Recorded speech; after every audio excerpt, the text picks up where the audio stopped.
প্রিয় সাংবাদিকবৃন্দ, সবাইকে আমি আন্তরিক ধন্যবাদ জানাচ্ছি। আমাদের প্রিয় দেশ বাংলাদেশ জাতির জনক স্বপ্ন দেখেছিলেন এদেশের ক্ষুধা দারিদ্রতায় নিমজ্জিত মানুষগুলোর জন্য একটি উন্নত দেশ প্রতিষ্ঠা করবেন, এবং এই স্বপ্ন নিয়ে বাংলাদেশের স্বাধীনতার নেতৃত্ব দিয়েছেন এবং স্বাধীন দেশকে তিনি সোনার বাংলা গড়বেন বলে ঘোষণাও দিয়েছিলেন। সম্পূর্ণ ধ্বংসপ্রাপ্ত দেশটিকে ওনার লক্ষ্যমাত্রা অনুযায়ী লক্ষ্যে পৌঁছার জন্য কাজ আরম্ভ করেছেন। অভূতপূর্ব উন্নয়ন এবং অগ্রগতি আমরা প্রত্যক্ষ করেছি, কিন্তু অত্যন্ত দুর্ভাগ্যজনকভাবে 15ই আগস্ট 1975 সনের কালো রাত্রিতে বঙ্গবন্ধুকে নির্মমভাবে হত্যা করা হয়।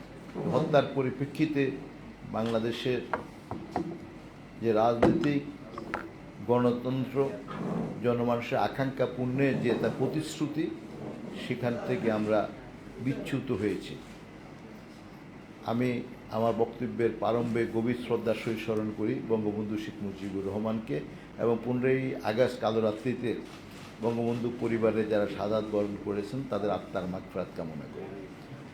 আমি মন্ত্রী হিসাবে এবং সংসদ সদস্য হিসাবে বিভিন্ন সময় বিভিন্ন দায়িত্বে নিয়োজিত হয়েছি এবং সেগুলো দায়িত্বগুলি সঠিকভাবে পালনের মাধ্যমে আমি চেষ্টা করেছি আমাদের স্বাধীনতার স্বপ্ন, বাংলার মেহনতি মানুষের ভাগ্য উন্নতির জন্য এই মন্ত্রণালয়ের অর্পিত দায়িত্ব পালন করার মাধ্যম দিয়ে আমাদের লক্ষ্যে পৌঁছায়, এবং সে লক্ষ্যে আমরা কাজ করেছি।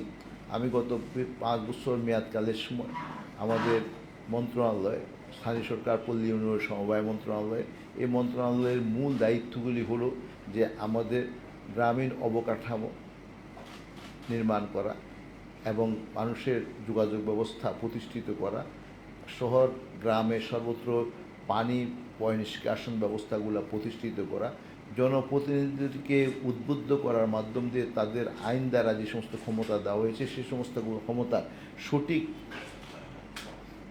ব্যবহারের মাধ্যম দিয়ে মানুষের ভাগ্য উন্নতি করা, সেটা ইউনিয়ন পরিষদ, উপজেলা পরিষদ, পৌরসভা, সিটি কর্পোরেশন, সে প্রতিষ্ঠানগুলোকে একটি জনকল্যাণমূলক প্রতিষ্ঠানে রূপান্তরিত করার জন্য তাদেরকে ক্ষমতায়ন করা এবং জবাবদিহির মাধ্যমে নিয়ে আসা। তো এই কাজগুলি আমরা করার চেষ্টা করেছি। আর এর মধ্যে দিয়ে কোভিড আমাদের একটা অনাকাঙ্ক্ষিত পরিস্থিতি সারা পৃথিবী মোকাবিলা করেছে, আমাদের মন্ত্রণালয়ও সে পরিস্থিতিটাকে মোকাবিলা করেছে এবং কোভিডকালীন সময়েও বিভিন্ন ধরনের প্রতিকূলতার মাঝেও আমি আমার মন্ত্রণালয়ের অধীনস্থ সকল প্রতিষ্ঠান, পাশাপাশি জনপ্রতিনিধিত্বশীল প্রতিষ্ঠানগুলো, ইউনিয়ন পরিষদ, উপজেলা এবং জেলা পরিষদ সবগুলো প্রতিষ্ঠানকে জনমানুষের পাশে এসে ভলান্টিয়ারলি কাজ করার জন্য উদ্বুদ্ধ করেছি, দায়িত্ব দেওয়া হয়েছে। আর যেখানে কোনো অনিয়ম হয়েছে তাদের বিরুদ্ধে ব্যবস্থা যেমনি নেওয়া হয়েছে এবং যে তেমনিভাবে যারা ভালো কাজ করছেন তাদেরকে উৎসাহিত দেওয়ার জন্য আমরা বিভিন্ন ধরনের তাদেরকে উৎসবব্যঞ্জক কর্মসূচি পালন করেছি। সেটা ভার্চুয়ালি আমরা বিভিন্ন জায়গায় কানেক্টেড হয়েছি, জেলা উপজেলা সব রকমে। তো এর মাধ্যম দিয়ে আমরা কোভিড যেমনি বাংলাদেশ মাননীয় প্রধানমন্ত্রী শেখ হাসিনার নেতৃত্বে সফলতার সহিত সারা পৃথিবীতে আমরা 5 নম্বর সফল দেশ হিসাবে আমাদের স্থান করতে সক্ষম হয়েছি। বাংলাদেশ এবং এশিয়ার মধ্যে আমরা 1 নম্বর সাকসেসফুল কান্ট্রি হিসাবে রিসিভড আওয়ার স্কোর। তো এইরকম সব পরিস্থিতির মধ্য দিয়ে আমরা এই মন্ত্রণালয়ের এবং সরকারের বিভিন্ন দায়িত্ব, সরকার মাননীয় প্রধানমন্ত্রী শেখ হাসিনার নেতৃত্বে কাজ করা উচিত। আসলে একটা সত্যি কথা বলতে গেলে কি, প্রত্যেকটি কাজকে বিভাজন করে বিভিন্ন মন্ত্রণালয়কে দেওয়া হয়েছে, কিন্তু আসলে এই কাজ করতে গেলে আমরা পরস্পরের মধ্যে একটা সমন্বয় লাগে এবং সমন্বয়বিহীনভাবে এককভাবে কোনো প্রতিষ্ঠান, কোনো মন্ত্রণালয় এককভাবে সব কাজ করতে পারবে না। যেমন আমি যদি বলি যে ডেঙ্গু আমাদের একটা ভয়াবহ পরিস্থিতি, অনাকাঙ্ক্ষিত পরিস্থিতি আমরা মোকাবিলা করেছি। তো এখানে করার পর দিয়ে আমরা সারা পৃথিবীর, বিশেষ করে আমি আপনার মার্কিন যুক্তরাষ্ট্র এবং ইউরোপের কান্ট্রিগুলো যেখানে নাকি they have the experience of Aedes mosquito, এবং এশিয়ার বিশেষ করে Singapore, Malaysia, Indonesia, Thailand, Philippines, Vietnam সহ শ্রীলঙ্কা, ভারত, সবগুলো দেশেরই অভিজ্ঞতাগুলো, যেহেতু তারা আগে থেকে আমাদের অনেক পূর্ব থেকেই এডিস মশার দ্বারা আক্রান্তের শিকার হয়েছে এবং অনেক মানুষ তাদের দেশে মারা গিয়েছে এবং সংক্রামিত হয়েছে। তো এই সমস্ত অভিজ্ঞতাগুলোকে সমস্ত তথ্য উপাত্ত সংগ্রহ করার মাধ্যম দিয়ে আমাদের দেশে আমরা কোভিড এডিস মস্কিটো মোকাবিলা করার জন্য স্থানীয় সরকার মন্ত্রণালয়ের পক্ষ থেকে আমরা কাজ করেছি। আর এর পাশাপাশি আমাদেরকে সমন্বয় করতে হয়েছে যেমন আমাদের স্বাস্থ্য মন্ত্রণালয়, যেমন আমরা এডিস মস্কিটোকে আমরা নিয়ন্ত্রণ করব, আর স্বাস্থ্য মন্ত্রণালয় কেউ ইম্প্যাক্টেড হলে তাদেরকে সেবা দান করবেন। অর্থাৎ মস্কিটো নিয়ন্ত্রণের জন্য দায়িত্ব হলো স্থানীয় সরকার মন্ত্রণালয়ের, আর চিকিৎসার দায়িত্ব হলো হেলথ মিনিস্ট্রির। অতএব হেলথ মিনিস্ট্রি আক্রান্ত হলেই সে তাকে যেন সঠিক চিকিৎসা দিতে পারে, সেই জন্য আমাদের মধ্যে একটা সমন্বয়ের দরকার। যেহেতু আক্রান্ত যখন হয় তো তখন আমরা একটা নিয়ম করে দিয়েছি যে হসপিটালে তিনি ভর্তি হয়েছেন তাৎক্ষণিকভাবে আমাদের স্থানীয় সরকার মন্ত্রণালয়ের অধীনস্থ সিটি কর্পোরেশন অথবা ইউনিয়ন পরিষদ অথবা উপজেলা পরিষদকে তারা জানাবে। জানার সাথে সাথে আমরা কোন এলাকা থেকে রুগী এসেছে সেই এলাকাটাকে আমরা আইডেন্টিফাই করতে পারবো, এই কারণে যে সেখানে নিশ্চয়ই দেয় যে পটেনশিয়ালিটি অফ মস্কিটো ব্রিডিং। তো সেজন্য তখন তাৎক্ষণিকভাবে সেখানে আমরা মস্কিটো ইলিমিনেশন কিলিংয়ের জন্য আমরা আমাদের যে সমস্ত প্রক্রিয়া আছে সে প্রক্রিয়াগুলো আমরা নিতে পারবো। তো এই একটা বিষয় যেমনিভাবে আছে তেমনিভাবে যে কোনো কাজ করতে গেলেই আমাদেরকে যেমন আমাদের রেলওয়ে মিনিস্ট্রিকে আমরা ইনকর্পোরেট করেছি এডিস মস্কিটোর জন্য। কী জন্য করেছি যে রেলওয়ের অনেকগুলো জায়গা আছে যেগুলোতে রেলওয়ে নিয়ন্ত্রিত এলাকা, তো সে সমস্ত এলাকাতে তারা হয়তো সিটি কর্পোরেশন থেকে সেবা তারা নেয় না, তারা নিজস্ব সেবা দেওয়ার মতো ব্যবস্থাপনা তাদের আছে। তো তাইলে সেখানে তাদেরকে সেটাকে ক্লিন করতে হবে, অথবা সেখানে যদি মস্কিটো যদি এক্সোলেটেডলি যদি ব্রিডিং হয় তাহলে সেগুলো অন্যদিকে ছড়াইয়ে যাবে এবং তাতে করে সাধারণ মানুষের ক্ষতি হবে। এরপরে দিয়ে ক্যান্টনমেন্ট বোর্ড, সিভিল এভিয়েশন, তারপর পূর্ত মন্ত্রণালয় আমরা তাদেরকেও নিয়েছি। তারপর শিক্ষা মন্ত্রণালয়কে আমরা ইনকর্পোরেট করেছি যে তারা কারিকুলামের মধ্যে অথবা কোনো না কোনোভাবে স্কুলের ছেলে মেয়েদেরকে যদি এডিস মস্কিটো কীভাবে মোকাবিলা করা যায় এই ব্যাপারে যদি তারা তাদেরকে উদ্বুদ্ধ করে এবং তাদের যে তথ্য উপাত্তগুলো দেওয়া হয়, তো তাইলে সেক্ষেত্রে তারা ছেলে মেয়েরা যদি এটা নিয়ে যে তারা যদি এডুকেটেড হয় তাহলে তারা বাসা বাড়িতে পরিষ্কার পরিচ্ছন্ন 3 দিনে জমা পানি ফেলে দেওয়া, তারপরে দিয়ে আঙ্গিনাতে পানি জমা না থাকা, ফুলের টবের মধ্যে পানি না থাকা। তো এখন ঘরের কোথাও বিভিন্ন আঙ্গিনাতে যাতে কি জমা পানি না থাকা, তো এতে করে মস্কিটো ব্রিডিং হওয়ার সুযোগগুলো কমে যাবে, আর তাতে করে তারা সংক্রমণ থেকে রক্ষা পেতে পারবে। তো এটা এরপরে জনগণকে উদ্বুদ্ধ না করলে আমরা কোনোভাবেই আসলে সারা পৃথিবীর কেউই এককভাবে মশা নিয়ন্ত্রণ করতে পারে নাই। তো সেটার জন্য আমরা টিবিসির মাধ্যম দিয়ে জনমানুষকে যেন উদ্বুদ্ধ করেছি, আমার তথ্য মন্ত্রণালয়কেও আমরা বিভিন্ন সেবাগুলো দেওয়ার জন্য তাদেরকে আমরা অনুরোধ করেছি।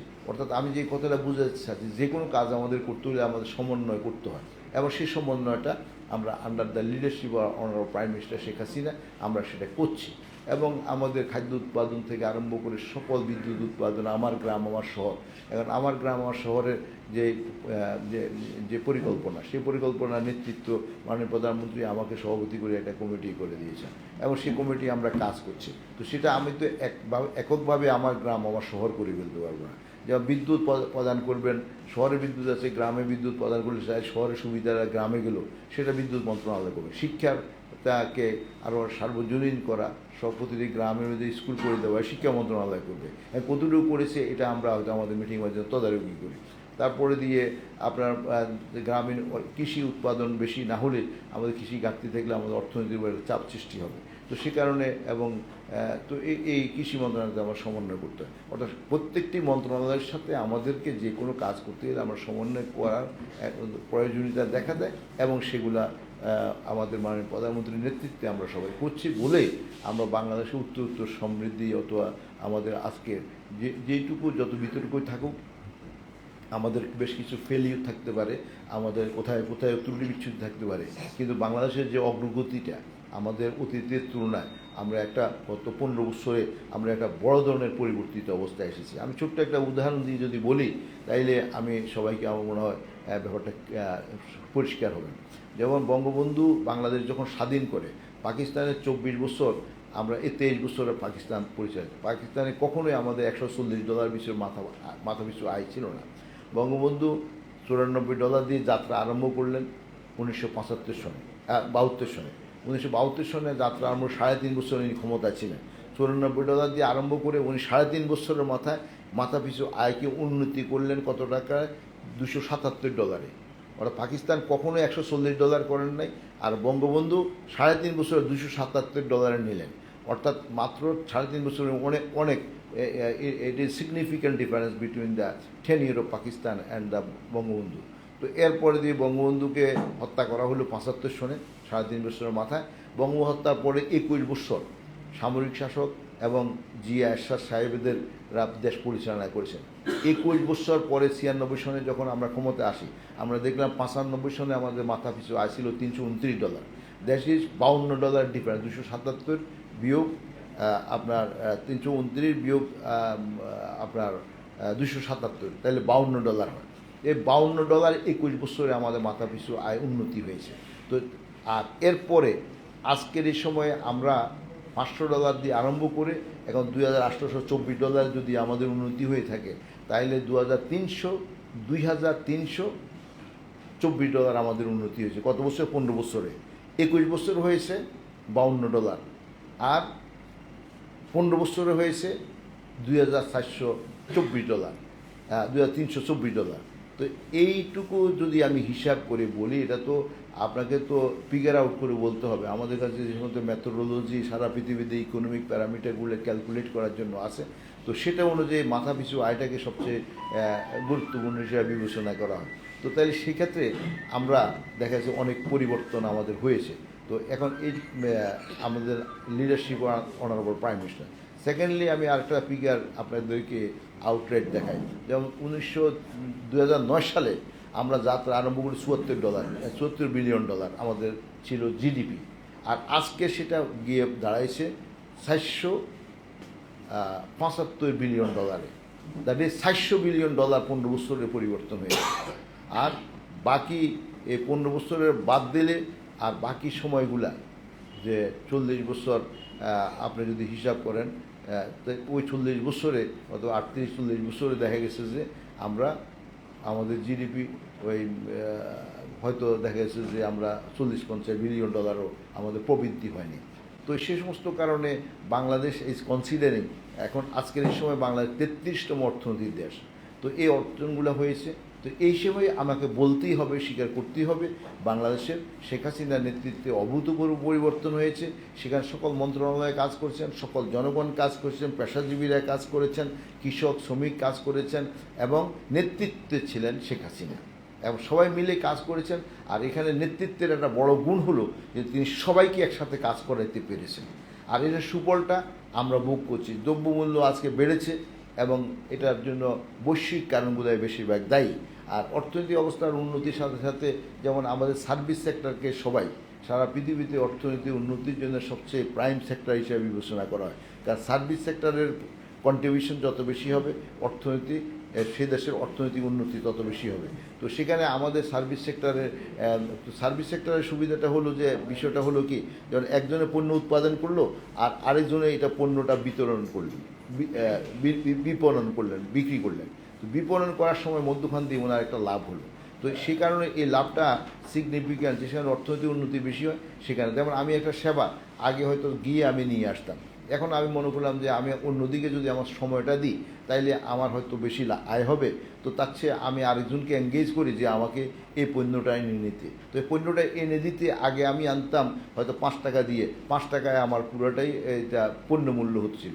এখন মধ্যখান দিয়ে আবার আরেকজনকে আমি নিয়োগ করেছি, অথবা একটা ব্যবস্থাপনা প্রতিষ্ঠিত হয়েছে, সে এটা আমাকে সেবাটা পৌঁছে দিচ্ছে, পণ্যটা পৌঁছে দিচ্ছে। পৌঁছে দিতে গিয়ে সে আবার 10 টাকা পাচ্ছে, তাহলে আমার পণ্যের দাম 15 টাকা হয়ে গেল।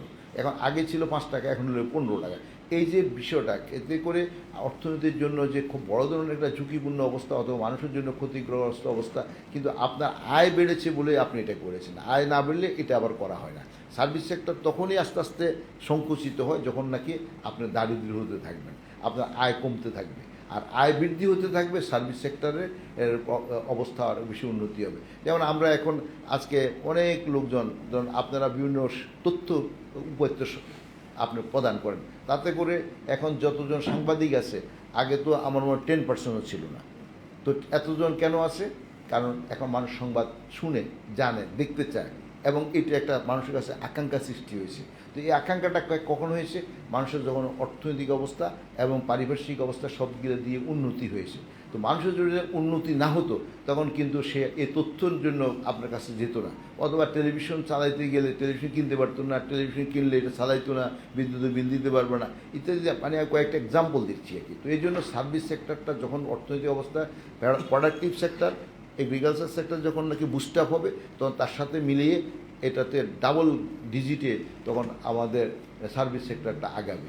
এবং আগে দেখা গেছে যে যেমন মার্কিন যুক্তরাষ্ট্র পৃথিবীতে একটা সবচেয়ে বড় এগ্রিকালচার ডিপার্টমেন্ট হ্যান্ডেল করে, কিন্তু তাদের টোটাল জিডিপিতে কন্ট্রিবিউশন হলো 0.96% হলো যে এগ্রিকালচার। তো সেক্ষেত্রে আর এখানে গিয়ে দেখা যাবে সার্ভিস সেক্টরে তাদের কন্ট্রিবিউশন হলো যে প্রায় অ্যাবাউট 60%, 57% লাইক দিস। তো এবং সব উন্নত দেশগুলোতে এরকম। তো আমি মনে করি যে আমাদের দেশটা সঠিকভাবে এগিয়ে যাচ্ছে। আর আমার মন্ত্রণালয় থেকে আমরা উত্তর যেমন গ্রামীণ রাস্তাগুলো করা, আগে আমাদের এগুলা নিয়ে এগুলা আগে ভেঙে যেত করলে টিকসই হতো না, তো এখন আগের তুলনায় এটা টিকসই করা হচ্ছে। ব্রিজগুলোকে এখন নেভিগেশন ফ্যাসিলিটি, নৌ চলাচলের ব্যবস্থা করা এবং তার সাথে এগুলার কে এখন অনেক সাস্টেনেবল করা হয় 50-60 বছর যেন টিকে। আগে হয়তো 5-10 বছর পরে ওই ব্রিজ অকার্যকর হয়ে যেত। তো এটা করা হচ্ছে যে এখন অনেক অধিক টাকাও লাগছে এবং আমরা এখন টিকসই উন্নয়নের দিকে যাচ্ছি। যেমন আমাদের পৃথিবীতে একসময় মিলেনিয়াম ডেভেলপমেন্ট গোল ছিল, তো মিলেনিয়ামটা এমডিজি, মিলিয়ন ডেভেলপমেন্ট গোল, এরপরে দিয়ে আসছে এসডিজি, সাস্টেনেবল ডেভেলপমেন্ট গোল। এখন আগে করতে MDG goal, millennium development goal, it was not a commitment of sustainability. Now there is a big commitment of the whole world community for the sustainable development. তো আমরাও সেটা signatory, আমরাও এটা নিয়ে কাজ করছি। তো বাংলাদেশ, আমাদের একটা লং টার্ম পার্সপেক্টিভ গোল আছে, 2041 সালে উন্নত বাংলাদেশ হবে। এবং আমাদের ডেল্টা প্ল্যান আছে, বিকজ আমরা পৃথিবীতে সবচেয়ে বড় বদ্বীপ, ডেল্টা কান্ট্রি। তো যেহেতু ডেল্টা চ্যালেঞ্জগুলো যেটা আছে, নেদারল্যান্ড এই চ্যালেঞ্জগুলোকে মোকাবিলা করে তাদেরকে সিকিউর করেছে এবং লং টার্ম পার্সপেক্টিভ চ্যালেঞ্জগুলোকে মোকাবিলা করার জন্য তাদের কাছে তার সক্ষমতা অর্জন করছে। তো তাদের সহযোগিতায় আমাদের দেশে ডেল্টা প্ল্যান করা হয়েছে এবং সেটারও কাজ চলছে, একসাথে আমরা কম্প্রিহেন্সিভলি কাজগুলো করা হচ্ছে। তো আমি মনে করি বাংলাদেশ একটি উন্নত বাংলাদেশ হওয়ার যে লক্ষ্য, জাতির জনগণের স্বপ্ন, মুক্তিযুদ্ধের যে মহান ত্যাগ, এগুলো সবগুলোকে এই ত্যাগের প্রতি সম্মান প্রদর্শন করা, বঙ্গবন্ধুর স্বপ্ন পূরণ করা, বাংলার মানুষের আকাঙ্ক্ষা পূর্ণ করার জন্য নেত্রী শেখ হাসিনার নেতৃত্বে উন্নত বাংলাদেশ হওয়ার জন্য আমরা কাজ করছি। এখানে সাংবাদিক, কৃষক, শ্রমিক, ইঞ্জিনিয়ার, ডাক্তার, ব্যুরোক্রেট, রাজনীতিবিদ সবাইকে একসাথে কাজ করতে হবে। Leadership will be under the leadership of the political people, that is আমাদের নেতা জাতির জনকের সুযোগ্য কন্যা মাননীয় প্রধানমন্ত্রী নেতৃত্ব দিচ্ছেন। আমি আশা করি আমরা আমাদের যত প্রতিগুলোতে আমাদের মাঝে মাঝে আসতেছে এবং সারা বৈশ্বিক কারণে এবং আমাদের অভ্যন্তরীণ কোথায় কোথায় কোনো ষড়যন্ত্র এবং আমাদের কোথায় ত্রুটি বিচ্ছুতির জনিত কারণে এগুলো সবগুলোকে মোকাবিলা করে আমরা আমার লক্ষ্যে যাব, এই আশাবাদ ব্যক্ত করছি। আপনাদের সবাইকে ধন্যবাদ। জয় বাংলা, জয় বঙ্গবন্ধু। ধন্যবাদ সবাইকে। তিনি আজকে আমাদের মেহমান। আমি আমাদের যারা সহকর্মী আছেন তাদেরকে অনুরোধ করবো সবাই একজন মেহমান এবং অতিথির প্রতি সম্মান রেখে প্রশ্নটি করবেন। নাম এবং প্রতিষ্ঠানের পরিচয় দুইটি দিয়ে বলবেন। আমাদের এখানে উপস্থিত আছেন আমাদের রিপোর্টার্স এগেইনস্ট করাপশন ব্যাংকের সাধারণ সম্পাদক, আমার বন্ধু, নিউজের বিশেষ প্রতিনিধি সৌরভ। ধন্যবাদ তাকে আমাদের অনুষ্ঠানে আসার জন্য। প্রশ্নটা। আসসালামু আলাইকুম, আমার নাম রফিক রাফি, আমি সময়ের আলো পত্রিকায় কাজ করি। মাননীয় মন্ত্রী, সারা দেশে ডেঙ্গু পরিস্থিতির অবনতি, এটা উত্তরণে আসলে আপনার মন্ত্রণালয় বা আপনারা কি পদক্ষেপ নেবেন? ডেঙ্গু রোগটি এডিস মশাবাহিত এবং আমরা 2019 সাল থেকে এটার তীব্রতা এবং এটা দুর্ভাগ্যজনক অবস্থানটা আমরা প্রত্যক্ষ করছি এবং তার বিরুদ্ধে ব্যবস্থা নিচ্ছি। এবং শুধু আমরা কেন, Singapore, Malaysia, Indonesia, Philippines, Sri Lanka, Bharat, তারা সবাই এরকম পরিস্থিতি মোকাবিলা করেছে আমাদের অনেক আগে থেকে।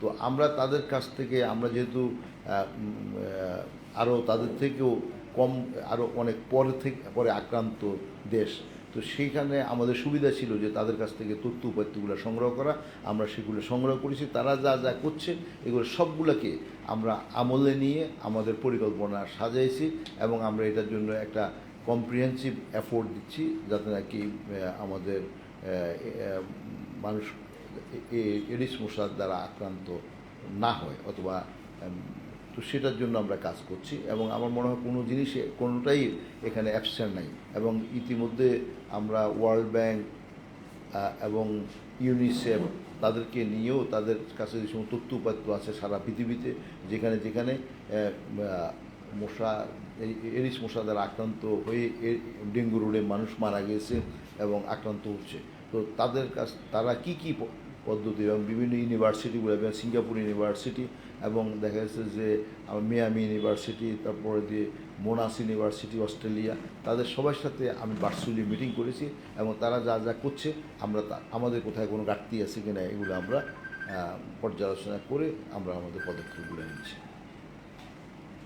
মাননীয় মন্ত্রী, আমি আনিসুর রহমান, এই বাংলা থেকে আসছি। আপনাকে অসংখ্য ধন্যবাদ। আপনি একজন মিডিয়া বান্ধব মন্ত্রী এবং আমরা যখনই প্রশ্ন করি তখনই আপনি উত্তর দিয়ে থাকেন আমাদেরকে, এবং আপনাকে আবারও ধন্যবাদ যে আমাদের আজকে সময় দেওয়ার জন্য।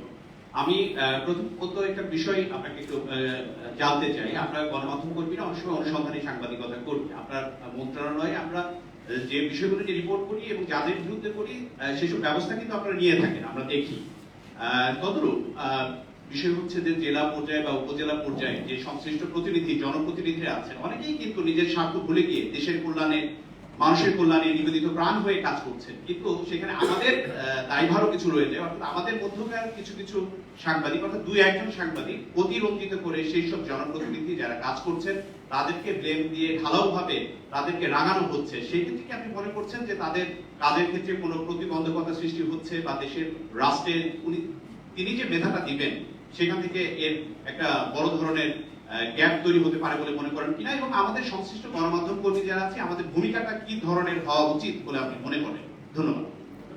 যে আসলে আমি ব্যক্তিগতভাবে আমার অনুভূতিটা হলো আমাদের সাংবাদিকরা তথ্য উপাত্ত বিভিন্ন জায়গাতে সংগ্রহ করে যখন নাকি বিভিন্ন মাধ্যমে এটাকে বিতরণ করে, তাতে করে আমরা যারা নাকি দায়িত্বে নিয়োজিত আছি আমরা এর জন্য সতর্ক হওয়ার একটা সুযোগ পাই, আমাদের ভুল ত্রুটিগুলোকে আমরা আইডেন্টিফাই করার সুযোগ পাই এবং সেখানে কারেকশন মেজার নেওয়ার সুযোগ পাই। তো এখানে আপনি যথার্থ বলেছেন, কখনো কখনো কিছু কিছু বিচ্ছিন্ন খবরাখবর এমনভাবে উপস্থাপিত হয় অতিরঞ্জিত করে যেটা নাকি আমরা সেখানে হয়তো অনেক সত্য তথ্য বিকৃত করে উপস্থাপন করা হয়েছে। তো এটাকে যেমনিভাবে আমরা নিরুৎসাহিত করব, এটাকে আমি মনে করি সাংবাদিকদের পক্ষ থেকে এটার ব্যাপারে একটা ব্যবস্থাপনা থাকা উচিত এবং তারা এমন একটা কিছু ব্যবস্থাপনা থাকা উচিত, যেমন প্রেস কাউন্সিল সহ বিভিন্ন ব্যবস্থাপনাগুলোকে আরও যৌক্তিকভাবে আরও শক্তিশালী করে নিয়ন্ত্রণ করা দরকার। তবে সংবাদপত্রকে নিয়ন্ত্রণ করা, সংবাদ মাধ্যমকে নিয়ন্ত্রণ করার বিপক্ষে আমি, এবং আমি মনে করি সংবাদ মাধ্যম আমাদেরকে উপকার করছে। দেশ পরিচালনার জন্য যেমনি আমরা রাজনীতিবিদদের দরকার আছে, ব্যুরোক্রেটদের দরকার আছে, ডাক্তার ইঞ্জিনিয়ারদের সাংবাদিকতার দরকার আছে। কারণ এই যে টেলিভিশনে বিভিন্ন প্রচুর সরকারের সমালোচনা করা হয়, আমি যখন হয়তো আমি টেলিভিশনের ওই চ্যানেলটা দেখি নেই, ওই খবরটা দেখি নেই, অথবা ওই টক শোটা আমি দেখি নেই, কিন্তু একটা আলোচনা যদি আমার মন্ত্রণালয় সংক্রান্ত বিষয়ে হয়ে থাকে অথবা যেটার সাথে আমি রিলেটিভ, তখন এটা কোনো না কোনোভাবে পরের দিন আমার কাছে কেউ না কেউ দেখে, সে আমার কাছে এই তথ্যটা দেয়। তো দেখলে আমার যদি তখন এটাকে আমি আমলে নিতে হয় এবং আমলে নিয়ে তখন আমি দেখি যদি আমার ভুল থাকে তাহলে সংশোধন করার সুযোগ পাই, আর অথবা যদি কোনো ভুল তথ্য দিয়ে থাকে তাহলে সেটাকেও আমরা কারেকশন দেওয়ার জন্য ব্যবস্থা করি। যেমন আমাদের অনেক জায়গায় দেখা গেছে যে অনেক ব্রিজ হয়েছে, দুদিকে রাস্তা নেই, তো হয়তো ব্রিজের কাজটা সম্পূর্ণ হয়েছে, রাস্তার কাজ চলছে, তো এখানে হয়তো বা এই খবরটা দিয়েছে। আবার যখন নাকি দেখা যাচ্ছে এর ইতিমধ্যে হয়তো রাস্তাটা কমপ্লিট হয়ে ব্রিজ কমপ্লিট হয়েছে, রাস্তাও কমপ্লিট হয়ে গেছে, কিন্তু যখন নাকি রাস্তা নির্মাণাধীন ছিল আর অথবা রাস্তা হয়ে গেছে মধ্যখানে ব্রিজ হয় নাই, তখন বললো যে এই রাস্তা করে লাভ কী। তো এরকম, অথবা আমরা একবার এমনও তথ্য পেলাম যে ভারতের একটা রাস্তা পশ্চিমবঙ্গের এটা ভগ্নসাদ রাস্তার ছবি ছাপাইয়ে দিয়ে বাংলাদেশের একটা রাস্তার সাথে বাংলাদেশের রাস্তার কাজের মান নিয়ে এর প্রশ্ন উত্থাপিত হয়েছে। তো এরকম কিছু কিছু বিচ্ছিন্ন ঘটনা যেমনি আছে তেমনিভাবে অনেক সত্য ঘটনা আছে, এবং সত্য মিথ্যা যাই থাকুক না কেন আমি মনে করি সাংবাদিকদের যারা ইচ্ছাকৃতভাবে ত্রুটি বিচ্ছুতি অথবা আপনার এরা বানোয়াট বিভ্রাটমূলক সংবাদ পরিবেশন করে, সেটা যেমনিভাবে যদি নিয়ন্ত্রিত হয়ে যায় অথবা যদি সেটা না হয় তাহলে সবচেয়ে বেশি ভালো। আর আমি সাংবাদিকতার উন্মুক্ত ব্যবহারকে আমি সাধুবাদ জানাই। মাননীয় মন্ত্রী মহোদয়, আপনাকে অভিনন্দন ও শুভেচ্ছা। আমার নাম মানিকলাল ঘোষ, আমি দৈনিক সকালের সময় কাজ করি এবং সাংবাদিকতার পাশাপাশি আমি একজন কলামিস্ট। আজকে আপনার যে মালিকানায় যে প্রকাশিত অনেক পত্রিকা, দৈনিক প্রতিদিনের সংবাদ, 4-300 আজকে প্রায় 5টি পত্রিকা লেখা প্রকাশিত হয়েছে। আমার প্রশ্নটি হচ্ছে, আপনি একজন গণমাধ্যম ব্যক্তিত্ব, আপনি একজন ব্যবসা ব্যক্তিত্ব, পত্রিকার প্রকাশক। আমরা ইতিবাচক প্রতিশ্রুতি চাই আজকে যে সাংবাদিকদের কল্যাণে। প্রশ্নটি হচ্ছে যে স্থানীয় সরকার মন্ত্রণালয় সবচেয়ে একটি গুরুত্বপূর্ণ মন্ত্রণালয়, কারণ আমরা অতীতে দেখেছি যারা ক্ষমতায় আসে সেই ক্ষমতাসীন দলের সাধারণ সম্পাদকই এই মন্ত্রণালয়ের দায়িত্ব পান। এক্ষেত্রে আপনি ব্যতিক্রম, পরপর দুবার আপনি এই মন্ত্রণালয়ের দায়িত্ব পেয়েছেন, নিঃসন্দেহে আপনি সফল। কিন্তু এই গুরুত্বপূর্ণ মন্ত্রণালয়ের সেন্সিটিভ মন্ত্রণালয়ের দায়িত্ব পালন করতে গিয়ে আপনি অতীতে কি কি প্রতিবন্ধকতার শিকার হয়েছেন এবং ভবিষ্যতে কোন বিষয়গুলোকে আপনি চ্যালেঞ্জ হিসেবে নিচ্ছেন আপনার আগামী দিনের পরিকল্পনা? ধন্যবাদ। জি ধন্যবাদ।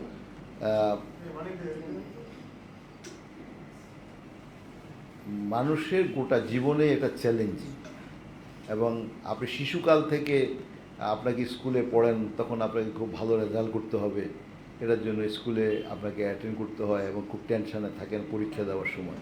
তারপরে কলেজ বিশ্ববিদ্যালয় পার হয়ে কর্মজীবনে আসেন। সেই কর্মজীবন, সে কেউ বিত্তবান পরিবারের সন্তান, কেউ বিত্তহীন পরিবারের সন্তান। যিনি বিত্তবান তাকে সত্যিকার অর্থে যদি সেটাকে সফল মানুষ করতে হয় তাইলে তাকে সেখান থেকে আরম্ভ করতে হয় এবং অনেক কঠিন বাস্তবতা মোকাবিলা করতে হয়। আমি বিত্তবান পরিবারের অনেক সন্তানকে জানি যারা নাকি কঠোর পরিশ্রম করার কারণে তাদের প্রতিষ্ঠানগুলোকে আরও অনেক সমৃদ্ধ হয়েছে। আবার অনেক প্রতিষ্ঠান, অনেক বিত্তবান পরিবার সন্তান দেখেছে উচ্চশিক্ষা লাভ করার পরও তাদের সেই এরকম কঠোর পরিশ্রমের জন্য মানসিকভাবে প্রস্তুত না থাকার কারণে অথবা অবদান না রাখার কারণে সেখানে দেখা যায় যে ভালো অবদান সুফল আসে নাই, অতএব প্রতিষ্ঠানগুলো যে সম্ভাবনা ছিল সে সম্ভাবনা লক্ষ্যে পৌঁছতে পারে না। তো সে কারণে আমাদের মন্ত্রণালয়ের পক্ষ থেকে যে সমস্ত দায়িত্ব আমাদের উপর অর্পিত আছে অথবা আমার উপর অর্পিত আছে, আমি চেষ্টা করেছি সেগুলোকে, যেগুলা আমাদের খুবই সচরাচর দায়িত্ব, সেগুলোকে আমি পালন করা, এবং কিছু উদ্ভাবনী কাজকর্ম আমরা আরম্ভ করেছি বিভিন্ন সময়, এবং সেই কাজগুলা বিশেষ করে এই মেয়াদে আমি চেষ্টা করছি যে আমরা এমন কিছু উদ্ভাবনী কাজ করব এবং যেগুলোর মাধ্যম দিয়ে আমাদের আর্থসামাজিক অবস্থার একটা ব্যাপক পরিবর্তন ঘটতে পারে। এবং সেটার জন্য আমি শুধুমাত্র একটা সিনপসিস আকারে আমি বলতে যাই, সেটা হলো যে প্রত্যেকটি মানুষের মধ্যে অপুরন্ত সম্ভাবনা আছে। সে গ্রামের লোক হোক আর শহরের লোক হোক, বিত্তবান হোক আর বিত্তহীন হোক, যে শিক্ষিত হোক আর কম শিক্ষিত হোক, অশিক্ষিত হোক, সে লোকটাও অনেক কিছু সৃষ্টি করতে পারে। এবং তার কাছে তার আঙ্গিকে আমি একজন কৃষককে যদি সে সঠিকভাবে প্রশিক্ষণ দিয়ে কৃষিকাজে যদি নিয়োজিত করতে পারে, সে ভ্যালু অ্যাডেড প্রোডাক্টিভিটি আমাকে দিতে পারবে, অর্থাৎ সে অনেক বেশি আয় করতে পারবে। প্রত্যেকটি মানুষের আয় কিন্তু জাতির আয়। এখন আপনি কোনো একজন ব্যক্তি যে আয়টা করলো এটা তার লাভ হলো, আমার কিছু হলো না, এই কথাটা ঠিক না। আজকের অর্থনীতি অথবা আজকে সারা বিশ্ব আধুনিক বিশ্বে মানুষ এই বিষয়টা বুঝতে পেরেছে। Every individual money ultimately is go to the basket of the nation, and this nation could get the chance to আপনার use wealth to go head program. যেমন এখন আমরা ফিসক্যাল ম্যানেজমেন্ট, আমাদের মনিটারি পলিসি, এগুলোর মাধ্যম দিয়ে এখন যিনি যত বিত্তবানই হন না কেন তার বিত্ত কিন্তু আমার আর আপনার কাজে লাগে। যেমন আমরা বিল গেট অনেক টাকার মালিক, তো বিল গেট অনেক বেশি টাকার মালিক হয়েছে বলে আজকে সেখান থেকে আমরা সেই রেভিনিউ অনেক বেশি দেয়, আর সেই রেভিনিউর টাকা দিয়ে মার্কিন যুক্তরাষ্ট্রে অনেক পরিবর্তন ঘটে এবং আমরাও সেখানে সেই টেকনোলজিগুলো ব্যবহার করে আমরা অনেক সুবিধা পাচ্ছি। আমাদের আজকে যদি পরিবর্তনের কথা বলি, এই যে আমি টেলিভিশনের অনেকগুলা চ্যানেলের এখানে আপনারা ইনস্ট্রুমেন্ট দিয়েছেন, তো সেই ইনস্ট্রুমেন্টগুলো আজকে এতগুলো চ্যানেল বাংলাদেশে আছে। আমার তো গোটা জীবনে একটা টেলিভিশন বিটিভি দেখার স্বাদ পেয়ে আমি তো সন্তুষ্ট ছিলাম। তো এখন আজকে তো অনেক টেলিভিশন চ্যানেল আছে। তো এইটুকু আমাদের হয়েছে কি কারণে? টেকনোলজির সমৃদ্ধ হয়েছে এবং দেশের অর্থনৈতিক অবস্থার উন্নতি হয়েছে, মানুষের কে আমরা ডিমান্ড ক্রিয়েট করা সম্ভব হয়েছে এবং আপনার সাইকোলজিক্যাল ডিমান্ড। যেমন আমি বলি, টেলিভিশন হওয়ার কারণে আমরা হিউম্যান ডেভেলপমেন্ট কী হয়েছে। আপনি দেখেন কতগুলো সংবাদ পাঠিকা আছে, আগে তো শুধু বিটিভিতে কয়েকজন, তো এতজন সংবাদ পাঠিকা, সে সংবাদ পাঠ করে বলে যে খুব বেশি টাকা তো পায় না। আমি টাকার কথা হিসাব করি না, আমি বলছি যে সে তাকে কতটুকু আপনার গ্রোম আপ করতে পারছে, ভার্সেটাইল প্রসেস। সে একদম সংবাদ পাঠ করার মাধ্যম দিয়ে সে তাকে তার অনেক ইনোভেটিভ আইডিয়া ডেভেলপ করার মতো সুযোগগুলো পায়। তো এটা তো আগে কয়েকজন পেত, এখন অনেকে পায়। এখন গান শেখার জন্য, গান পরিবেশন করার জন্য একটা টেলিভিশন চ্যানেল ছিল বিটিভি, তো এখন তো 1000টা আছে, 100টা আছে। পত্রিকা ছিল কম সংখ্যক, এখন পত্রিকা অনেক বেশি। আগে মানুষের একটা পত্রিকা, যেমন আমি এক দোকানে গিয়ে পত্রিকা পড়তাম, কারণ আমার কাছে পত্রিকা কেনার টাকা ছিল না। তো এখন মনে করেন যে আমরা লাইব্রেরি থেকে বই ভাড়া নিতাম। তো এখন তো ধরেন মনে করেন যে আপনি বই কিনতে পারেন, বই কেনার দরকার নাই, কারণ আপনার হাতে মোবাইল আছে, আপনি যে কোনো লাইব্রেরিতে পেনিট্রেট করতে পারেন, ঢুকতে পারেন এবং ঢুকে যে কোনো বই ইচ্ছে করলে পড়তে পারেন। এখন পত্রিকা যে কেউ কিনতে পারে। তো এখন এই যে অবস্থা, আপনার একটার সাথে আরেকটা অঙ্গাঙ্গিভাবে জড়িত। সামগ্রিকভাবে দেশের আপনার অর্থনীতি, ম্যাক্রো ইকোনমিক ম্যানেজমেন্টের সাথে whole national fate is related. আমাদের কয়টা ব্যাংক ছিল? অসংখ্য ব্যাংক আছে। আমাদের অর্থনৈতিক যে এখন ঢাকা শহরে একটা সবজির বাজারের মধ্যে কত সবজি বেচা হতো, আমাদের এই ঢাকা শহরে কয়টা গরু জবাই হতো, এবং কত কেজি গরুর মাংস কারণ বাজারে অথবা যে সমস্ত বাজার আছে এখানে বেচা হতো। এখন তার থেকে তো 100 গুণ বেশি। 100 গুণ মানে দুইটা না, এটা হলো 100টা, একটার থেকে 100টা হয়ে গেছে। তো আমার একটা গ্রামের বাজারে আমি সবসময় উদাহরণ দিই, বাজার হাটের দিন একটা গরু জবাই হতো, তারপরে দিয়ে আর এখন প্রতিদিনে 8-10টা করে হয়, তারপরেও মাংস থাকে না। তো এটা হলো যে কি, মানুষের চাহিদা বৃদ্ধি পেয়েছে। কেন হঠাৎ করে চাহিদা বৃদ্ধি পেলো? চাহিদা করতে পারেন, চাহিদাটা বৃদ্ধি পেয়েছে, আপনি সঙ্গত হয়েছে, মানে আপনার ক্যাপাসিটি বিল্ড আপ হয়েছে, আপনার অর্থনৈতিক অবস্থার উন্নতি হয়েছে। আপনার অবস্থার উন্নতি হয়েছে, ইউ আর বাইং, আপনি ক্রয় করতে পারছেন। আপনি কতগুলো জামা কাপড় পরেন, এখন তো আগে কয়টা জামা কাপড় বিক্রি হতো, এবং এতগুলো শপিং মল আছে, সব শপিং মলে বিক্রি হয়। এখন দেখা যাচ্ছে যে কারণ হলো যে মানুষের বাইং ক্যাপাসিটি বেড়েছে। তো এটা আমার মনে হয় একটা সামগ্রিক ব্যবস্থাপনা অর্থনীতির এবং লক্ষ্য দেশের, এটা পূরণ হচ্ছে বলে এই কাজগুলো হচ্ছে এবং এটা করা সম্ভব হচ্ছে। মাননীয় মন্ত্রী, আমার নাম বিকাশ বিশ্বাস, আমি পেছনে আছি, আমি ডিবিসি নিউজে কাজ করছি। আপনি প্রারম্ভিক বক্তব্যে সমন্বয় নিয়ে বেশ লম্বা একটি বক্তব্য রেখেছেন। আমার প্রশ্ন সে সমন্বয় নিয়ে আসলে একসঙ্গে দুটো প্রশ্ন করতে চাই। আপনি বলছেন যে ডেঙ্গুর জন্য আপনারা সমন্বয় করছেন স্বাস্থ্য বিভাগের সঙ্গে, স্থানীয় সরকারের মন্ত্রণালয় এবং স্বাস্থ্য বিভাগ, আপনারা সমন্বয় করে কাজ করছেন।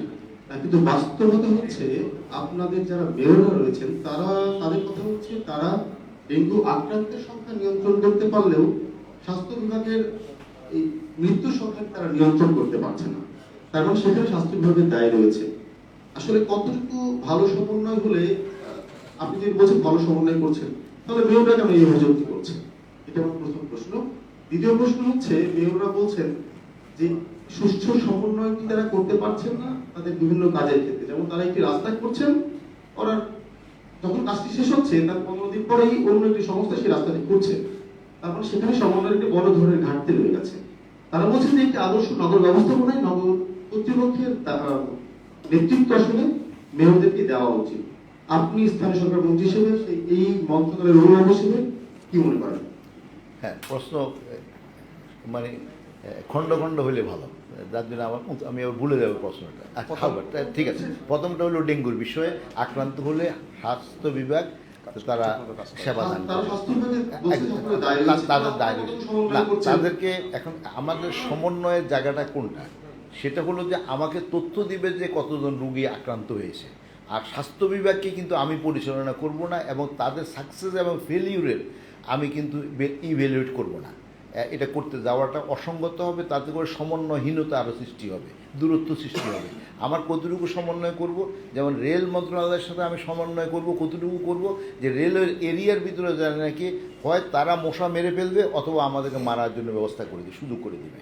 তারপরে ক্যান্টনমেন্ট বোর্ড এলাকাতে সেখানের মধ্যে বাইরের পেনিট্রেশন ঢুকা নিষিদ্ধ, তো সেখানে আমি ঢুকতে গেলে তারা যেন আমাকে ঢুকতে দেয়, অথবা তারা নিজেরা আমাদেরকে এনশিওর করবে যে তার সেখানের মধ্যে কোনো মশা তারা নিজের দ্বারা নিয়ন্ত্রণ করা সম্ভব।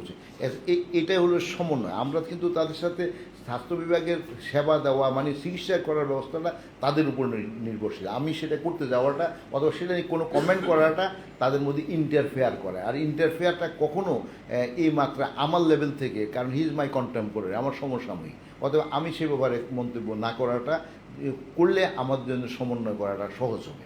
তো আমরা যেটুকু রিলেটেড, তো আমি মনে হয় এই বিষয়টা আমি বুঝাইতে পেরেছি। আর আরেকটা প্রশ্ন ছিল যে আপনার নগর কর্তৃপক্ষের ও। অভিভাবকত্ব আপনি এখানে আবার একটা ওই যে রাস্তা কাটার কথা বলছেন। আচ্ছা, রাস্তা কাটার কথা বলেছেন। আমাদের দেশে আসলে সনাতনিকভাবে শহর গড়ে উঠেছে।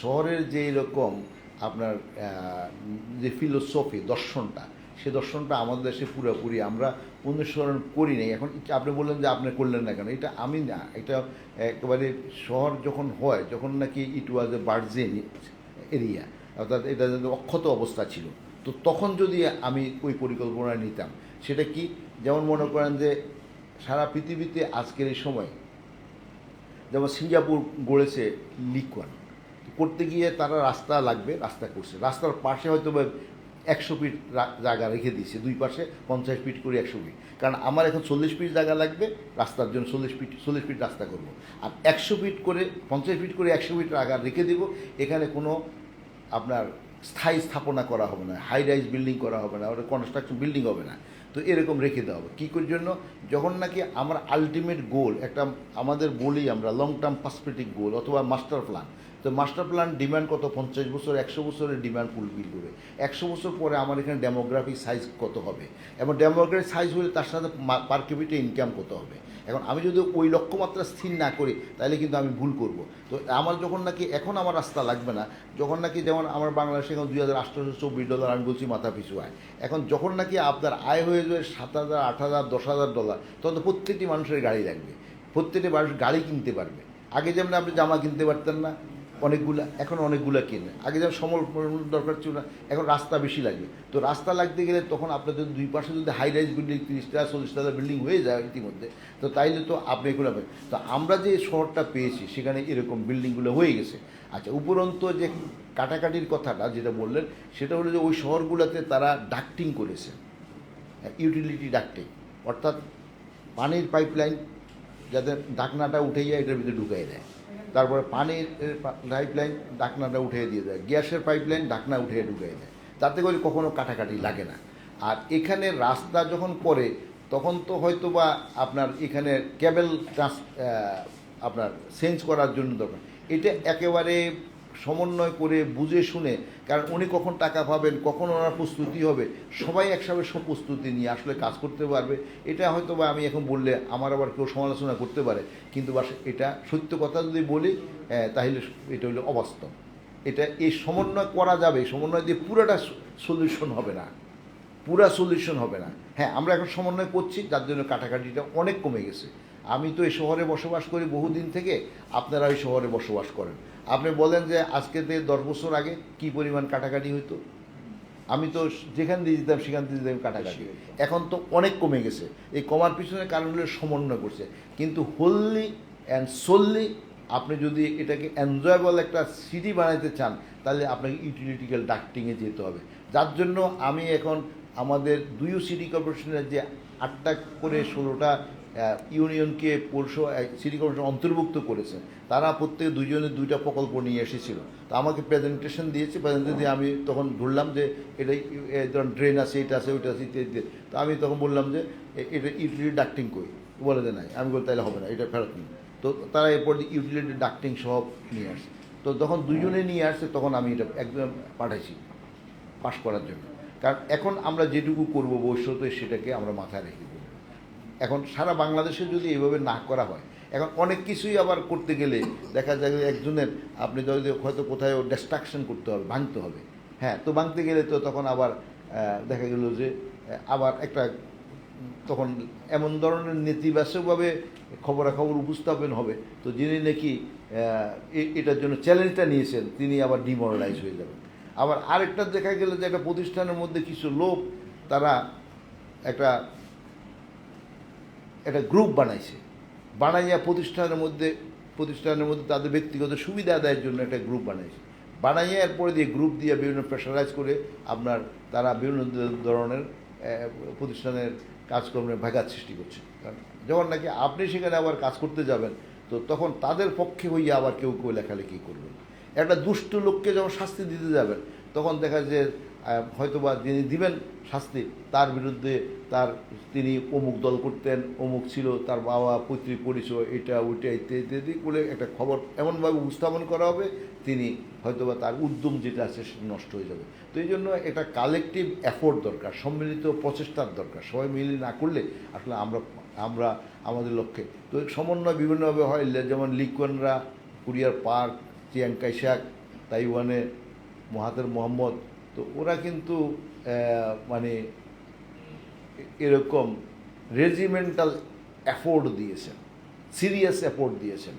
হ্যাঁ, তো আপনার এখন খবরাখবর প্রচার তো অবশ্যই করবে, কিন্তু খবরাখবর যদি যে খবর প্রচার করে সাংবাদিকদের সংবাদপত্রের মর্যাদা হানি হয়, সাংবাদিকদের মর্যাদা হানি হয়, সমাজের মধ্যে সাংবাদিকদের সম্বন্ধে মানুষের উপরে হয়তো কিছু না বললেও মনে মনে খারাপ ধারণা করে, তো সেই সাংবাদিকতা সেই সমস্তগুলোকে যদি আপনার যদি জবাবদিহিতার আওতায় নিয়ে আসতে পারেন, তাহলে সাংবাদিকদের মর্যাদা আরও বৃদ্ধি পাবে।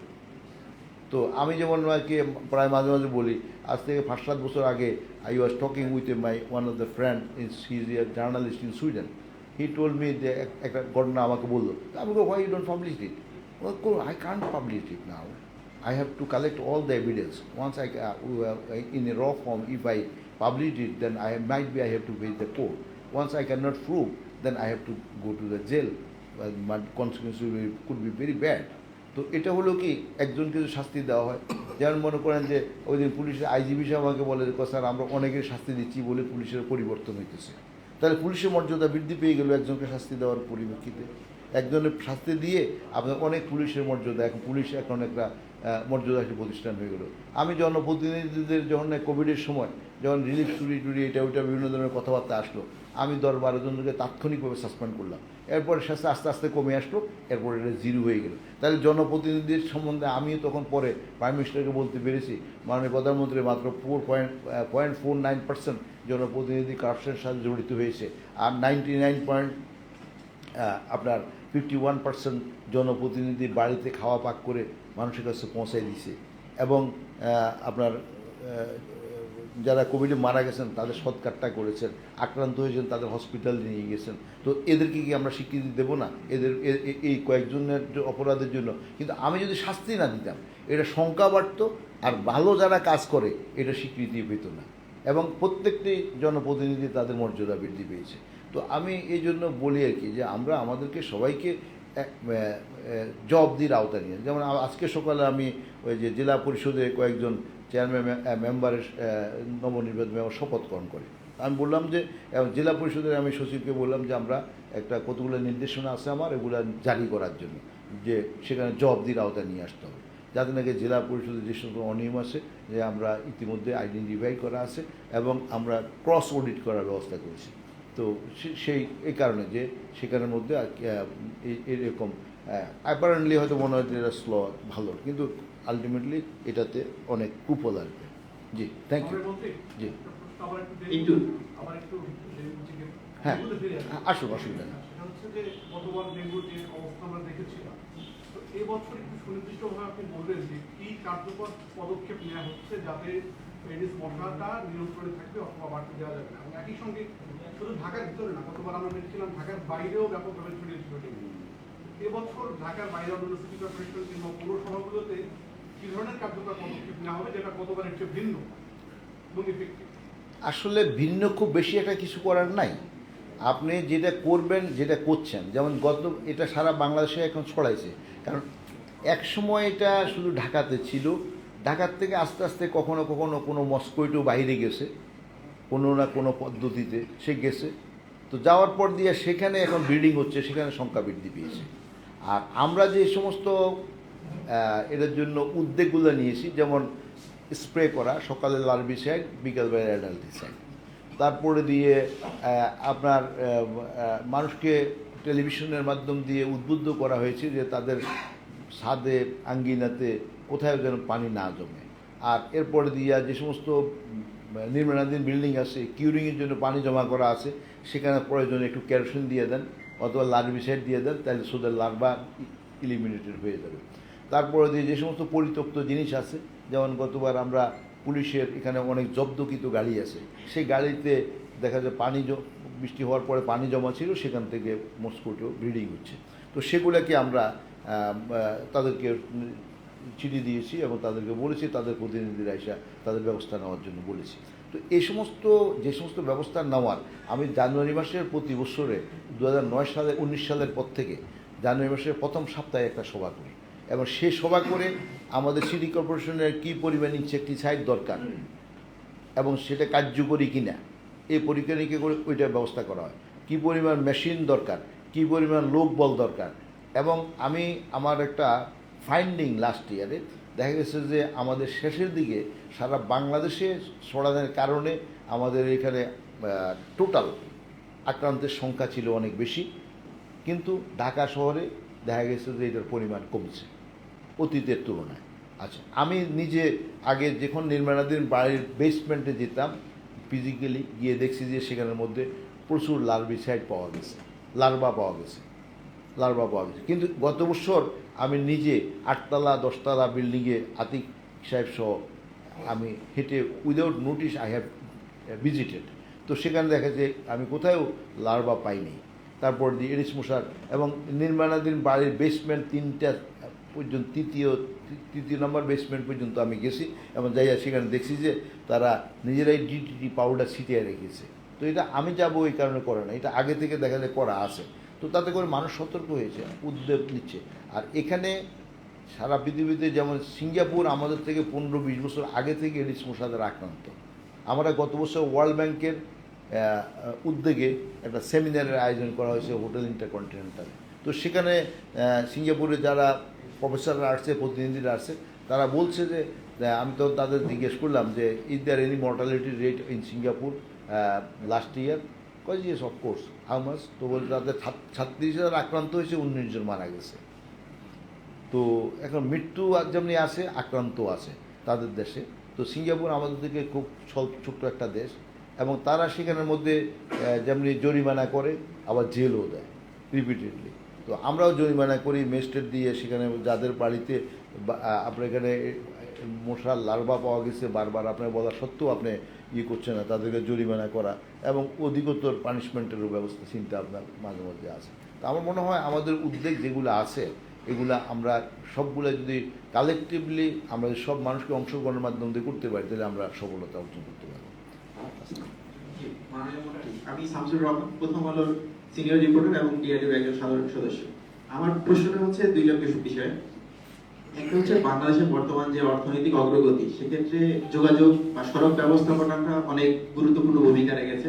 আপনার মন্ত্রণালয়ের অধীনে স্থানীয় সরকার প্রকৌশল অধিদপ্তর এলজিইডি মূলত গ্রামীণ সড়কটা দেখাশোনা করে। এই সংস্থাটির হিসেবে তাদের যে রেড নেটওয়ার্ক, রোড নেটওয়ার্ক আছে, তার মধ্যে প্রায় 25% এখন ব্যবহারের প্রায় অনুপযোগী হয়ে পড়েছে, মূলত রক্ষণাবেক্ষণ বরাদ্দের অভাবে। সেটাকে মেইনটেনেন্স করা যাচ্ছে না প্রতি বছর তাদের যে বরাদ্দটা থাকে। এই ক্ষেত্রে এই সড়ক ব্যবস্থাপনাটাকে মেইনটেনেন্স করার ক্ষেত্রে এবং এটাকে 25% এখন প্রায় ব্যবহার অনুপযোগী হয়ে পড়ছে অনেক দীর্ঘদিন ধরে মেইনটেনেন্স না করার কারণে, সেক্ষেত্রে বরাদ্দের বিষয়ে আপনাদের কি ভাবনা আছে বা কোনো বিশেষ কোনো প্রকল্প নেওয়া হবে কিনা, এটা একটা প্রশ্ন। আর আরেকটা প্রশ্ন হচ্ছে, আপনি গত বছর বলেছিলেন যে ছাদ বাগান যারা করবে তাদেরকে সিটি কর্পোরেশন পৌরসভাতে ট্যাক্স রিবেট করা হবে, এটা প্রজ্ঞাপন করা হবে। আপনি এই বক্তব্যটা দেওয়ার পরে প্রায় বছর খানেক চলে গেছে। গত সপ্তাহে আমরা খোঁজ নিয়ে জেনেছি এই বিষয়টা প্রজ্ঞাপন না হওয়ার কারণে বা কোনো ব্যবস্থা না, নির্দেশনা না আসার কারণে সিটি কর্পোরেশন রিবেটটা দিতে পারছে না, এখনো ঢাকার দুই সিটিও দিচ্ছে না। ফলে এই যে ঘোষণাটা দিয়েছিলেন সেটার বাস্তবায়নের অগ্রগতিটা একটু যদি জানান। আচ্ছা, আমি শেষের প্রশ্নটা আগে উত্তর দিই। আমার মনে হয় আমি এখন এই মুহূর্তে আমি তো একবারে এভিডেন্স আমার হাতে নাই, তবে আমি যতটুকু জানি আমি এই প্রজ্ঞাপনটা জারি করা হয়েছে, মন্ত্রণালয় থেকে দেওয়া হয়েছে, সিটি কর্পোরেশনকে বলা হয়েছে যে তারা 10% রিবিট দেওয়ার জন্য আমরা আমাদের পক্ষ থেকে। তারপরেও আমি আমার আমার পিআরও এবং আমার পিএসও আছে এখানে, উপসচিব তো নাসির আছে এখানে, আমি ওকে বলছি সে নোট ডাউন করে নিচ্ছে, যদি না হয়ে থাকে কোথায় এটা কী অবস্থা আছে আমরা জেনে নেব। বাট আমি যতটুকু জানি যে এটা আমি ফাইলটা অ্যাপ্রুভ করেছি। আচ্ছা, সেকেন্ডলি হলো যে আপনি আরেকটা কী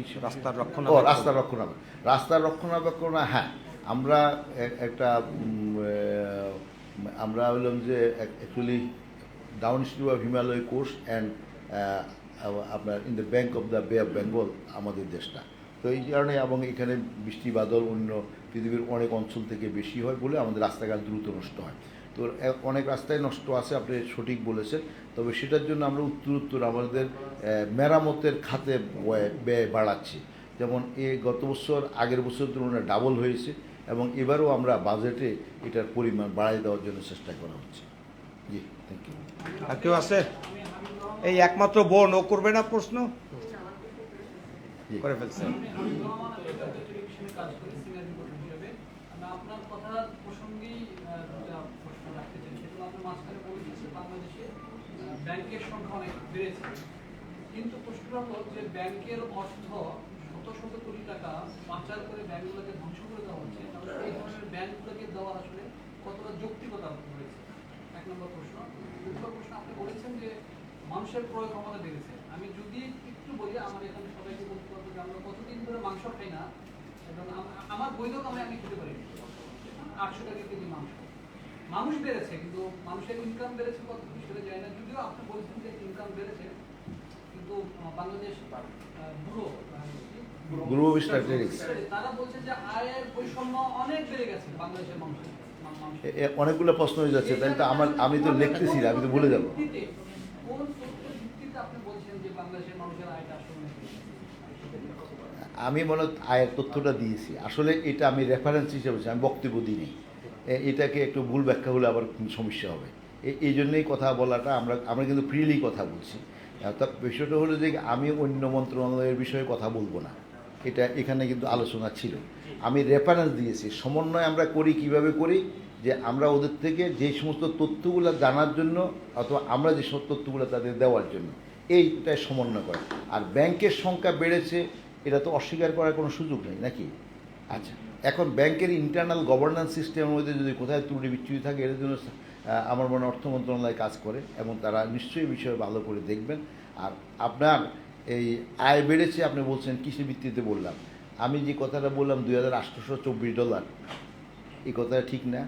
আমাদের $329 ছিল 95 সনে, এটা কি ঠিক না? আপনার আপনি এখন যে পরিমাণ, আপনি যদি এখন আমরা যদি সাদামাটা চোখে বলি, এটা হলো যে এভিডেন্সুয়াল বক্তব্য। আমার আয় বেড়েছে, যেমন আমি যদি আপনাকে এই তথ্যটা দিই যে আমাদের 20 লক্ষ, দ্যাট ইজ 20 মিলিয়ন টন, মানে 2 কোটি টন খাদ্য উৎপাদন হতো চাল, আর এখন 40 মিলিয়ন হয়, তো এই কথাটা কি ব্যাঠিক? আপনার মাংসের কথা আমি খেতে পারি না, আপনি খেতে পারেন না, যেমন আমি কখনো কখনো খাই না। আগে হয়তো আমি মাসে একবেলা খেতে বসে 1 কেজি 2 কেজি মাংস খেয়ে ফেলতাম, তো এখন আমি বললাম যে না, এটা খাওয়াটা স্বাস্থ্যের জন্য ঠিক হবে না, তো এখন আমি কমাইয়া খাই। এখন আপনি কত খাবেন না খাবেন এটা আপনার অভিরুচির ব্যাপার। আর সবার ডিসপ্যারিটির কথা যেটা বলছেন, বৈষম্যের কথা, তো বৈষম্য তো কিছু হবেই, তবে বৈষম্য আমাদের দেশে যদি সত্যিকার অর্থে আপনি যদি ফর ইউর রিয়েল কনজাম জানার জন্য, আর যদি যাই না যদি প্রশ্ন করে থাকেন, তাহলে আমি ওইটা জাগন মানুষকে জাগানো যায় না, আপনি কখনো উঠবেন না। আর যিনি নাকি রিয়েলি ঘুমে আছে তাকে উঠানো যাবে। কারণ আপনি যাই না যদি বলেন, আমার কাছে মনে হচ্ছে না আপনি যে না জানার মানুষ, আর আপনি যেই আপনার চেহারা সুরত কথাবার্তা দেখে আমার কাছে মনে হলো আপনি অনেক তথ্য জানেন, আর হিসাব আপনি নিজে করতে পারেন। ব্যুরো অফ স্ট্যাটিস্টিক্স যে তথ্য দিবে, এটা ছাড়াও সারা পৃথিবীর অনেক রকম আপনার প্রতিষ্ঠান আছে যারা নাকি এই সমস্ত আপনার স্ট্যাটিস্টিক্যাল রিপোর্টগুলো তৈরি করেন, তাদের কাছ থেকে আপনি নিতে পারেন। আর আমি যা বলছি এখানে আমি কোনোটাই কাল্পনিক কিছু বলি নেই, আর তথ্য বিবর্জিত কিছু বলিনি, সবগুলো সঠিক বলছি। Thank you. ধন্যবাদ মাননীয় মন্ত্রীকে। মাননীয় মন্ত্রী, আমি তাহলে লাস্ট কোশ্চেন। আপনি যে তথ্য দিয়েছেন সেটাও সঠিক, আর আমাদের সাংবাদিক বন্ধু কথা বলেছেন সেটাও সঠিক, দুইটাই সঠিক। বাস্তবতা ওইরকম, আপনার স্ট্র্যাটেজিও ঠিক আছে। আমি একটা জিনিস একটু জানতে চাচ্ছি, সেটা হচ্ছে তাড়াতাড়ির সময় ডায়রিয়া খুব মহামারী আকারে ছিল। আইসিডিডিআরবি একটা গবেষণা করে এই ডায়রিয়ার যে মুক্ত হওয়ার জন্য যে জিনিসটা স্যালাইনটা আইসিডিডিআরবি করেছে, মানুষের ঘরের মধ্যেই সেই স্যালাইনটা আইসিডিডিআরবি থেকে ডায়রিয়া থেকে মুক্ত হওয়ার চেষ্টা ছিল। ডেঙ্গু অনেকদিন থেকে বাংলাদেশে সারা পৃথিবীতে রয়েছে। সাম্প্রতিক সময় আমরা টিকায় অনেক বড় সাফল্য পেয়েছি করোনায়।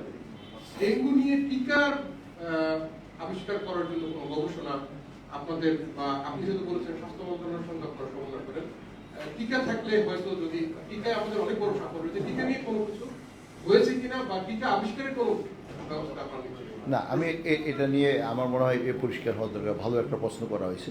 আসলে ডেঙ্গু আজকে থেকে না, আরও 100 বছর আগে থেকেই ডেঙ্গু রোগে মানুষ আক্রান্ত হতো। আমরা দেশে বেশিরভাগ ম্যালেরিয়া আক্রান্ত হতো। তো এখন ডেঙ্গু রোগের জন্য এর মধ্যে বেশ কয়েকটা ভ্যাকসিন আবিষ্কার হয়েছে, আমি যতটুকু জানি, আমাদের তথ্য আছে। এবং কোনো ভ্যাকসিনই মানুষের দেহে প্রয়োগ করার পরে সুফল থেকে কুফল বেশি পেয়েছে, যার জন্য এটা সাকসেসফুলি কোথাও এখনও আপনার ইউজ করা হচ্ছে না। যেমন আমাদের আগে 10 বছর আগে থেকে ডেঙ্গুতে কেলকাটাতে হাজার হাজার শত শত মানুষ প্রতিদিন মারা যেত। তো তারাই এই আবিষ্কৃত আপনার ভ্যাকসিন তারা ইউজ করেছেন, কিন্তু দেখা গেছে ভ্যাকসিনের পার্শ্ব প্রতিক্রিয়া এত বেশি যে তার চেয়ে আপনার এইটাকে পরিহার করাটাই ভালো বলে মনে করে বিশ্ব এখনও ওয়ার্ল্ড হেলথ অর্গানাইজেশন এটাকে অনুমোদন দিচ্ছে না। আর আমাদের কোভিডের যে ভ্যাকসিন, সেটা কিন্তু World Health Organization, FDA, Food and Drug Administration, USA, এটা শুধু বাংলাদেশের পর্যায়ে বাংলাদেশ করছে। আসলে এটা is a global problem. It is not the আমাদের শুধু বাংলাদেশের তো সমস্যা না, এখানে আমাদের সিঙ্গাপুর আমাদের থেকে technology, know how, financial capacity, education সব দিক থেকে অনেক বেশি আগেই আছে। অস্ট্রেলিয়ার মোনাস ইউনিভার্সিটি, যাদের সাথে আমি বেশ কয়েকবার ভার্চুয়ালি তাদের সাথে আমি মিটিং করেছিলাম, তো তারা যে সমস্ত তথ্যপাত্য দিচ্ছে, তাদের কাছে তো অনেক বেশি কি তথ্যপাত্য হয়। Still it is under trial. ভ্যাকসিনের বিষয়টা এখনও ট্রায়ালে, এখনও কেউ সাকসেসফুলি এটা এমন মানবদেহে প্রয়োগের জন্য উপযুক্ত বলে মনে করছে না। জি, অনেক ধন্যবাদ। হ্যাঁ হ্যাঁ, কি আছে ধন্যবাদ মাননীয় মন্ত্রীকে। আমাদের 2784 সঙ্গে দিয়েছেন ঢাকা রিপোর্টার্স ইউনিটির ঠিক আছে। আমাদের কিছু